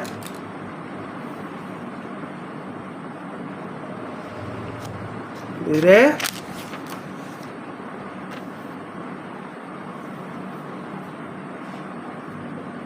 कोई बंदा जिसे ना समझ आया अभी तक पॉइंट मेरा, कोई भी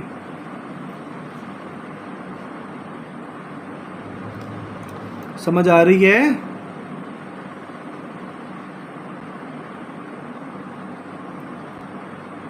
समझ के साथ चीज़ें याद हो रही हैं?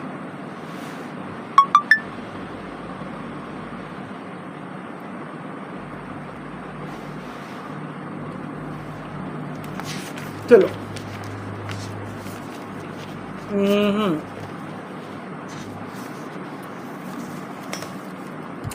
फिर एंड कर दें आज। लेक्चर एंड कर दें, कंटिन्यू करना है अभी?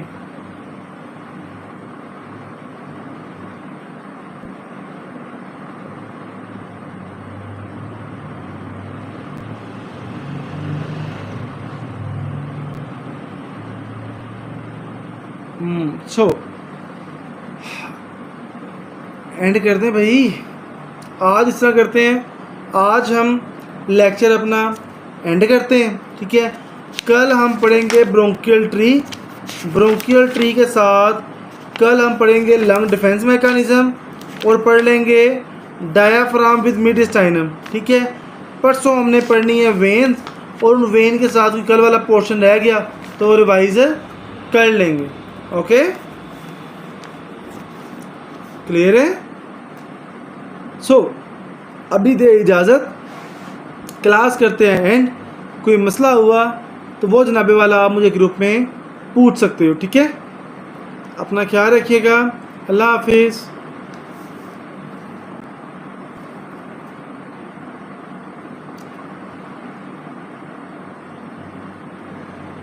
अच्छा, एक छोटी सी बात है क्लास के हवाले से, पार्ट 1 के हवाले से, कि उन लोगों के लिए जिन लोगों ने अगस्त में अटैम्प्ट देनी है, ठीक है, जिन लोगों ने अगस्त में अटैम्प्ट देनी है उनके लिए टिप्स एंड ट्रिक्स, और वो लोग जिन्होंने ये मई वाली अटैम्प्ट देनी है, अगर उनमें से कोई बंदा मौजूद है तो मई वाली अटैम्प्ट वाले जो कैंडिडेट हैं वो मेहरबानी करके अब 100% स्विच कर जाएं जस्ट रफ़ीउल्ला और एसके सीरीज़ के ऊपर।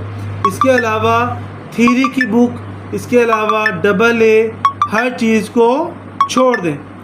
पॉइंट क्लियर है?